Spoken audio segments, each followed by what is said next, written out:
अस्सलाम वालेकुम स्टूडेंट्स, नए क्या हाल। अच्छा स्टूडेंट, हमने क्वांटम मैकेनिक्स 1 स्टार्ट की थी, तो पीछे हमने नॉर्मलाइजेशन को देखा कि हमारे पास नॉर्मलाइजेशन है क्या, ऑर्थोगोनल है क्या, उनका असल मीनिंग क्या है, क्या उनके पीछे फिजिक्स थी। और फिर हमने उसके रिलेटेड कुछ एमसीक्यूज और न्यूमेरिकल को भी देखा था कि हमारे पास जो कि यूनिवर्सिटी एग्जाम में पूछे जाते हैं। तो आज हम देखेंगे कि हमारे पास प्रोबेबिलिटी क्या है, कैसे हम उसको निकाल सकते हैं, और कौन कौन से हमारे पास जो न्यूमेरिकल है इस प्रोबेबिलिटी के रिलेटेड हमारे पास यूनिवर्सिटी एग्जाम में आ सकते हैं। आज हम उनको देखेंगे। तो मेरा नाम जाहिद इमरान और आपका चैनल फिजिक्स एकेडमी। तो चले स्टार्ट करते हैं प्रोबेबिलिटी। स्टूडेंट, हमारे पास जो वर्ड प्रोबेबिलिटी है ये हमें ये बताता है कि हमने देखा था कि हमारे पास पार्टिकल बिहेव करता है एज अ वेव, और पार्टिकल के साथ वो जो वाली वेव होती है वो उसके साथ एसोसिएट हो जाती है, जिसको हमने मैटर वेव का नाम दिया था। तो अब जो हमारे पास मैटर वेव है, अब हमने देखना ये कि वो वाला पार्टिकल उस मैटर वेव में है कहाँ पे, वो किधर हमारे पास लाई कर रहा है। हमारे पास ये जो अगर हमारे पास पार्टिकल है, ये हमारे पास उसके साथ वेव एसोसिएट है। अब हमें देखना है कि ये वाला पार्टिकल असल में है कहाँ पे। हमारे पास पूरी वेव में तो नहीं ना हो सकता। अब किसी ना किसी एक पॉइंट के ऊपर होगा, तो हम प्रोबेबिलिटी निकालेंगे कि हमारे पास पार्टिकल इधर है, इधर उसकी कितनी प्रोबेबिलिटी है, इधर कितनी प्रोबेबिलिटी है, इधर कितनी प्रोबेबिलिटी है। पार्टिकल असल में हमारे पास है कहाँ पे, कहाँ पे वो हमारे पास लाई कर रहा है, ये हम आज देखेंगे। तो हम सबसे पहले देखते हैं कि हमारे पास प्रोबेबिलिटी को निकालने के लिए हम फार्मूला कौन सा यूज करेंगे। तो हमारे पास टोटल 3 फार्मूले जो कि हमारे पास प्रोबेबिलिटी को निकालने के लिए यूज होते हैं। तो सबसे पहला जो हमारे पास फार्मूला है वो ये हमें बताता है कि हमारे पास जो प्रोबेबिलिटी है, ये हमारे पास जो लिमिट होगी, जिस लिमिट में हमने देखना है कि इस लिमिट में हमारे पास प्रोबेबिलिटी है कहाँ पे, हमने वो लिमिट पुट करनी है। और साथ में हमारे पास ये हमारे पास फार्मूला होता है प्रोबेबिलिटी निकालने का। ये हमें बताता है कि हमारे पास उस पार्टिकल के साथ जो वेव जुड़ गई है, उस जुड़ी हुई वेव में पार्टिकल है कहाँ पे, किधर वो हमारे पास लाई कर रहा है, जितनी हमने लिमिट ली उसमें उस पार्टिकल की कितनी प्रोबेबिलिटी है। अगर ये हम उस वक्त निकालेंगे जब हमारे पास ये वाला वेव फंक्शन नॉर्मलाइज हुआ। तो स्टूडेंट, हमारे पास अगर हम ऐसा वेव फंक्शन लें जिसको जो नॉर्मलाइज हो, जिसकी टोटल प्रोबेबिलिटी हमारे पास जो हमारे पास 1 के इक्वल हो, तो उस वक्त हमारे पास ये वाला फार्मूला यूज करेंगे। लेकिन अगर हमारे पास वेव फंक्शन नॉर्मलाइज ना हुआ, उस वक्त हम जो फार्मूला यूज करेंगे हमारे पास वो ये होगा। और नीचे हमारे पास उस जो हमारे पास नीचे जो हमारे पास लिमिट आएगी वो हमारे पास, याद रखना स्टूडेंट, टोटल ये हमने कहा था ना, ये अगर पार्टिकल उसके साथ ये वाली वेव एसोसिएट होगी। अब हमने ये जो ऊपर वाला हमने देखा लिमिट पुट की, ये हमारे पास थोड़ी सा लिमिट होगी जिस रीजन में हमने प्रोबेबिलिटी निकालनी है। पर हमें वो ये देता है, कहता है इतने रीजन में निकाल लो, प्रोबेबिलिटी कहाँ है। तो ऊपर हमने ये वाली लिमिट पुट करनी है, लेकिन नीचे हमने स्टूडेंट हमारे पास ये जो टोटल लिमिट होगी, जो टोटल उस पार्टिकल के साथ जो वेव एसोसिएट है उसकी टोटल वेवलेंथ या टोटल जो रेंज होगी हमने वो पुट करनी है। याद रखना स्टूडेंट, ये हमारे पास हमेशा नीचे जो हमारे पास होगा, ये हम टोटल उस पार्टिकल के साथ जो वेव एसोसिएट है उसकी टोटल जो रेंज है वो लिखेंगे। हमारे पास ये माइनस इन्फिनिटी से इन्फिनिटी तक जितनी भी होगी हम वो लिख लेंगे। अब हमारे पास जो तीसरा फार्मूला है वो स्टूडेंट हमारे पास होता है जब हमारे पास सुपरपोजिशन हो वेव फंक्शन की। एक बॉक्स में कई सारे पार्टिकल है और वो पार्टिकल हमारे पास ढेर सारे वेव फंक्शन दे रहे हैं, तो उन सब वेव फंक्शन को हमने इकट्ठा करके एक वेव फंक्शन की फॉर्म में लिखा।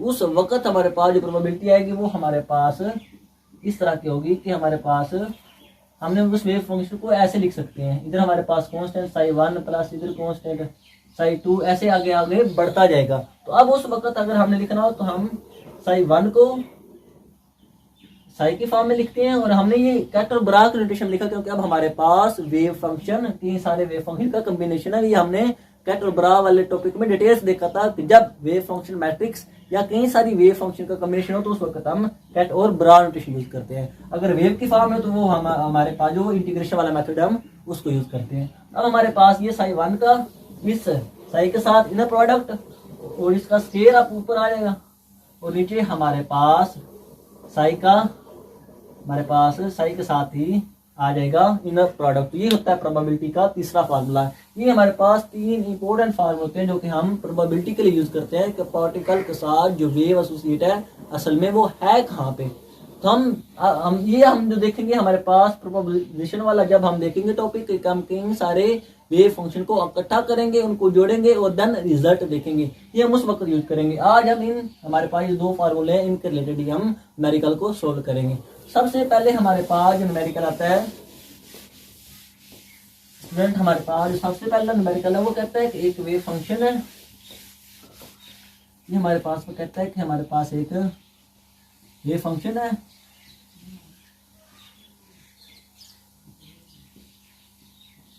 ये, हाँ उसने वेव फंक्शन दिया।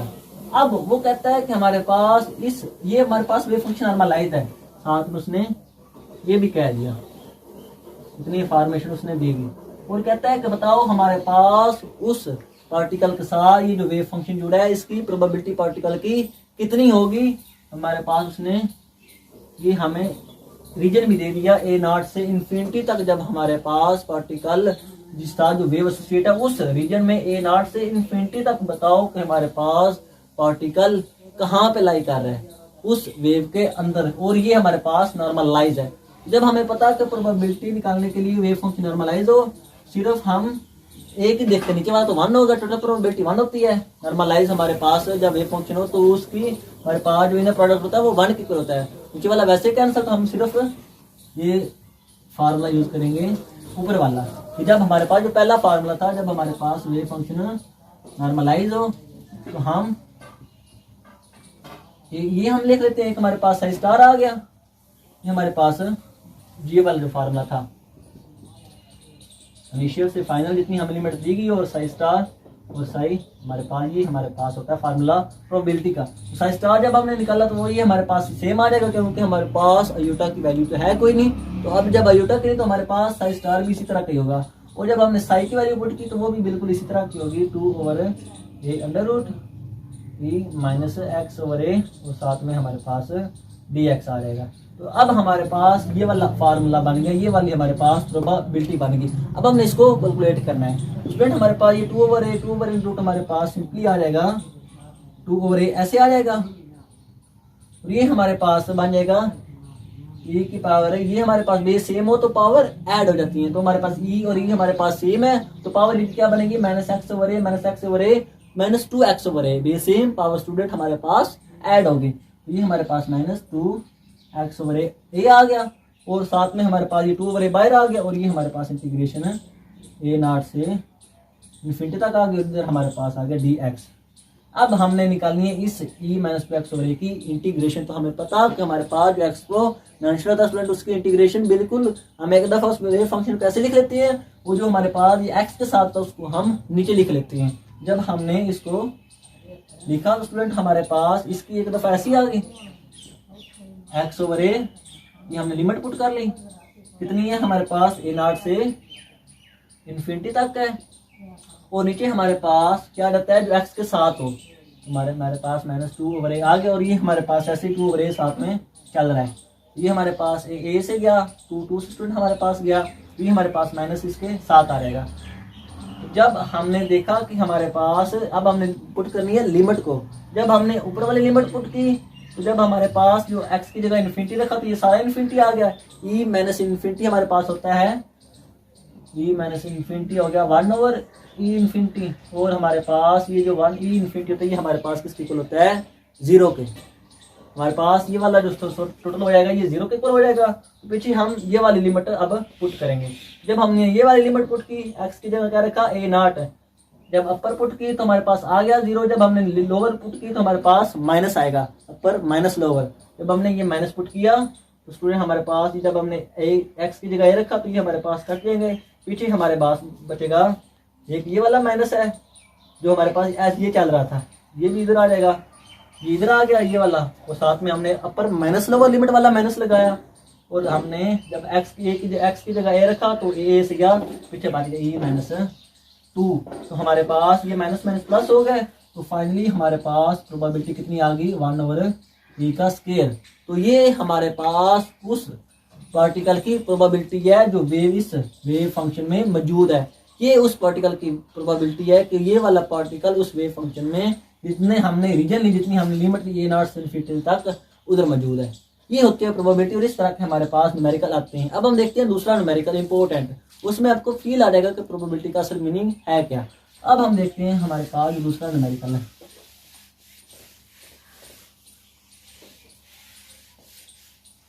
वो कहता है कि हमारे पास ये एक वेव फंक्शन है, ये वाला, उसने हमें एक वेव फंक्शन दिया और वो ये कहता है कि बताओ हमारे पास इसकी जो इस पार्टिकल के साथ जो वेव फंक्शन है इसकी टोटल रेंज हमारे पास वो कहता है -π/2 से π/2 तक है। और वो ये कहता है कि बताओ इस पार्टिकल के साथ जो वेव एसोसिएट है उसमें 0 से लेकर π/4 तक कितनी हमारे पास प्रोबेबिलिटी है। पहले हम ये देखते हैं कि हमारे पास वो क्वेश्चन में कहना क्या चाह रहे हैं, फिर हम इसको आगे सोल्व करेंगे। तो कहता है कि हमारे पास ये एक वेव है इस तरह की, स्टूडेंट हमारे पास ये उसकी -π/2 है, ये हमारे पास π/+2 है। वो कहता है कि इस पार्टिकल के साथ जो वेव एसोसिएट है वो इतनी सी है, इतनी उसने हमारे पास टोटल उसकी रेंज दे दी है। अब वो ये कहता है कि बताओ प्रोबेबिलिटी कितनी है 0 से π/4 तक, ये वाली, ये हमारे पास 0 से π/4 तक उसकी हमारे पास कितनी हमारे पास उसकी प्रोबेबिलिटी होगी। ये हमारे पास तकरीबन वो इधर बनेगा। तो अब हमने देखना है कि टोटल उसकी रेंज जो पार्टिकल के साथ वेव एसोसिएट हुई वो इस तरह की हुई, मतलब कि इतनी हमारे पास वो वेव है इस पार्टिकल के साथ जो वेव फंक्शन ये वाला दिया गया है। अब वो ये कहता है कि आपने जो प्रोबेबिलिटी बतानी है वो इधर से लेकर इधर तक तकरीबन π/4 तक बतानी है कि इस इतने से रीजन में टोटल तो हमारे पास प्रोबेबिलिटी 1 होगी ना, हमारे पास टोटल प्रोबेबिलिटी इधर से लेकर इधर तक 1 होगी, लेकिन उसने हमारे पास इतना सा पूछा है कि इतने से रीजन में हमारे पास पार्टिकल की कितनी प्रोबेबिलिटी है। टोटल तो 1 होगी, अब हमने इतने से रीजन में देखनी है। अब हम देखते हैं कि हमारे पास इतने से रीजन में कितनी प्रोबेबिलिटी पार्टिकल की आएगी। तो स्टूडेंट अब हम ये हमारे पास ऐसे स्टेटमेंट मौजूद है। अब हमने फार्मूला निकाला है कि पहले हमने वेव फंक्शन को नॉर्मलाइज करना है। हमें पता है कि वेव फंक्शन हमारे पास जब नॉर्मलाइज ना हो तो हम ये वाला फार्मूला यूज करते हैं, ऊपर हम वो लिमिट लिखते हैं जितनी हम उसने पूछा हो कि आपने इतने रीजन में प्रोबेबिलिटी फाइंड करनी है, हम वो वाला लिखते हैं। और ये हमारे पास और नीचे हमारे पास जो टोटल हमारे पास उस वेव की हमारे पास रेंज होती है ये वाली, वो वाली हम लिमिट लिखते हैं और हमारे पास ये भी ऐसे आ जाता है। तो अगर हमारे पास ये वाला नॉर्मलाइज हुआ तो फिर तो हमारे पास आ जाएगा कि जो हमारे पास ये वाला था, फिर हम ये वाला फार्मूला बस यूज करेंगे। अगर ये नॉर्मलाइज हुआ मतलब कि ये किसके इक्वल हुआ 1 के, तो फिर जब हमारे पास ये वाला 1 के इक्वल हुआ तो उस वक्त हमारे पास सिंपली ये वाला फार्मूला आ जाएगा। तो अब हम पहले इसको नॉर्मलाइज बनाते हैं ताकि नीचे वाला कैंसिल हो जाए, सिर्फ हम ये फार्मूला यूज करें। सबसे पहले हम इस वेव फंक्शन को क्या करते हैं नॉर्मलाइज बनाते हैं। तो अब हमें इसको क्या करना है नॉर्मलाइज बनाना, तो ये 1 के इक्वल आ जाएगा, तो पीछे हमारे पास सिंपली ये वाला फार्मूला बचेगा जो हमने लिमिट ये हमारे जो रेंज है उस रेंज में हम पार्टिकल की प्रोबेबिलिटी फाइंड कर लेंगे। अब हमारे पास नॉर्मलाइज बनाते हैं, उसमें हमने क्या कहा कि -π/2 से π/2 और साथ में हम इसको एक कांस्टेंट के साथ मल्टीपल कर लेते हैं नॉर्मलाइज बनाने के लिए। हमने पीछे डिटेल्स देखा था कि जब वेव फंक्शन को नॉर्मलाइज बनाना तो हम उसको एक के साथ मल्टीपल कर देते हैं। अब हमारे पास ये वाला वेव फंक्शन होगा जो कि नॉर्मलाइज होगा। अब हमने इसकी ए की वैल्यू निकालनी है। स्टूडेंट हमारे पास ये जो ए की वैल्यू होगी हमने ये जो वैल्यू पुट करनी है, हमने साई स्टार और साई लेना है, तो हमारे पास साई स्टार भी इसका यही आ जाएगा और हमारे पास ये भी ऐसे साई आ गया और ये किसके इक्वल है 1 के। हमने कहा कि जब ये वाला वेव फंक्शन होगा तो वो 1 के इक्वल होगा, इसीलिए तो हमने इसके साथ ए मल्टीपल किया। जब हमने ए साथ इसके साथ मल्टीपल कर दिया हमारे पास ये क्या बन गया ए स्क्वायर और ये हमारे पास कोस स्क्वायर का फार्मूला हो जाएगा 1 plus cos 2 angle divided by 2 और ये हमारे पास इंटीग्रेशन ये हमारे पास डी एक्स आ जाएगा। अब हमने इंटीग्रेशन हमारे पास कितनी है -π/2 से लेकर π/2 से लेकर, तो अब हमारे पास ये ए स्क्वायर 2 ऐसे साथ में आ जाएगा, हमारे पास ये ए स्क्वायर ओवर 2 साथ में आ गया। ये हमारे पास कितना आ जाएगा 1 की इंटीग्रेशन क्या होगी स्टूडेंट हमारे पास x, ये हमारे पास π/2 और ये हमारे पास -π/2, ये हमारे पास प्लस आ जाएगा दोबारा ए स्क्वायर ओवर 2 इसके साथ मल्टीपल हो जाएगा। और cos 2 एंगल की इंटीग्रेशन होती है sin 2 एंगल, और जो एंगल के साथ वो नीचे आ जाता है, हमारे पास ये आ जाएगा sin 2 एंगल, और नीचे 2 आ गया। ये हमारे पास लिमिट आ गई -π/2 से π/2। तो स्टूडेंट जब हम ये वाली लिमिट इधर पुट करेंगे एंगल की जगह, तो π/2 2 से कैंसिल हो जाएगा, और हमारे पास जो साइन पाई होता है और साइन माइनस पाई वो हमारे पास किसके इक्वल होता है, 0 का। तो ये वाला सारा हमारे पास 0 के इक्वल आ जाएगा, और ये किसके इक्वल है, 1 के। ये हमारे पास अब आ जाएगा a स्क्वायर ओवर 2। अब हमने पुट की π/2 और upper limit minus lower limit. जब अपर लिमिट पुट की तो वो π/2 माइनस माइनस प्लस होगा, तो वो भी हमारे पास π/2 मिलकर पाई बन जाएगा, और ये हमारे पास केवल है 1 के। तो फाइनली यहाँ से हमारे पास जो a की वैल्यू आएगी वो हमारे पास होगी, ये ऊपर जाकर 2 ओवर पाई का अंडर रूट। ये हमारे पास उस a की वैल्यू होगी जो कि हमने पुट करनी है, क्योंकि ये π/2 माइनस माइनस प्लस π/2 पाई बन गया। ये हमारे पास 2 ऊपर जाकर मल्टीपल होगा, ये पाई हमारे पास नीचे डिवाइड होगा, a स्क्वायर का हम अंडर रूट लेंगे तो हमारे पास आ जाएगा a 2 ओवर पाई का अंडर रूट। ये हमारे पास इस a की वैल्यू है। और अब हमारे पास ये वाला जो वेव फंक्शन है ये हमारे पास क्या है, नॉर्मलाइज है। ये हमारे पास क्या है, नॉर्मलाइज है। अब हमने सिंपली ये वाला हमारे पास फार्मूला आ जाएगा प्रोबेबिलिटी निकालने का। तो अब हम ये वाला फार्मूले में वैल्यू पुट करते हैं। हम देखेंगे कि हमारे पास उस छोटे से रीजन में हमारे पास पार्टिकल की कितनी हमारे पास प्रोबेबिलिटी है। देखा स्टूडेंट, जब हमने नीचे वाला किया तो हमने लिमिट ये वाली निकाल ली -π/2 से π/2 तक टोटल लिमिट, तभी वो नॉर्मलाइज है, तभी वो हमारे पास टोटल 1 के इक्वल है। अब हमने वो वाला रीजन लेना जितने में हमारे पास उसने पूछी है। जब हम ये वाली लिमिट पुट करेंगे इधर तो हमारे पास हम ये वाले तो बिल्कुल उसी तरह करना, बस लिमिट का ही फर्क था ना, बाकी तो सारा हमारे पास सेम था। तो हमारे पास ये क्या आ जाएगा, हमारे पास a cos x और a cos x a square cos x हो जाएंगे। फिर हम वो फार्मूला पुट किया, हमारे पास आ जाएगा 2 ओवर पाई, क्योंकि स्टूडेंट हमारे पास अब ये है तो एक दफा ये लिखा, फिर हमारे पास इसका साई लिखा, तो हमारे पास cos स्क्वायर आ गया। और ये हमारे पास 2 ओवर पाई में रूट 2 ओवर पाई में रूट हमारे पास क्या बन गया, 2 डिवाइडेड बाय पाई। ये हमने लिख लिया। और cos स्क्वायर x और इंटीग्रेशन हमारे पास कितनी है, 0 से लेकर π/4 था, और ये हमारे पास dx। अब हमारे पास इसकी हमने वैल्यू पुट करनी है, तो ये 2 ओवर पाई बाहर आ जाएगा। ये हमारे पास 1 plus cos 2 angle divided by 2, ये हमारे पास इंटीग्रेशन आ गई। कितनी हमारे पास स्टूडेंट होगी, 0 से π/4 तक, और ये हमारे पास आ गया dx। अब हमारे पास ये जो अलग-अलग लिखेंगे तो हमारे पास ये 2 पाई ऐसे आ जाएगा, और 1 और 2 हमारे पास इसके साथ हम लिख लेते हैं। एक उसमें हमारे पास ये 2 ओवर पाई है ना, एक हमारे पास ये 1 ओवर 2 आ जाएगा, 1 ओवर 2 लिख लिया। और साथ में हमारे पास 1 की इंटीग्रेशन क्या होगी, x, लिमिट हमारे पास कितनी है, π/4 से 0, और साथ में हमारे पास प्लस दोबारा आ गया। ये वाला 2 ओवर पाई फिर लिखा हमने, ये वाला 1 ओवर 2 दोबारा लिखा। ये हमारे पास cos 2 एंगल की इंटीग्रेशन हमारे पास होगी sin 2 एंगल, और एंगल के साथ जो होगा वो हम नीचे बिल्कुल उसी तरह लिख लेंगे। हमारे पास ये sin 2 एंगल डिवाइडेड बाय 2, और ये हमारे पास इंटीग्रेशन हम लिमिट पुट कर दी π/4 से 0 तक। अब हमारे पास जो आएगा ये हमारे पास 2 से गया, ये भी 2 से गया, तो हमारे पास ये बचा 1 डिवाइडेड बाय पाई। ये हमारे पास आ जाएगा x की जगह हमारे पास π/4 और -0, तो ये आ गया। अब हमने दोबारा 1 ओवर पाई लिखा, और जब हमने एंगल की जगह ये वाला स्टूडेंट हमारे पास ये 2 से तो वैसे ही गया ना, और ये भी 2 हमारे पास साथ में मौजूद है, ये हमारे पास ऐसे 1 ओवर 2 पाई आ जाएगा। ये वाला जो 2 है ये हमारे पास इसके साथ मल्टीपल हो जाएगा।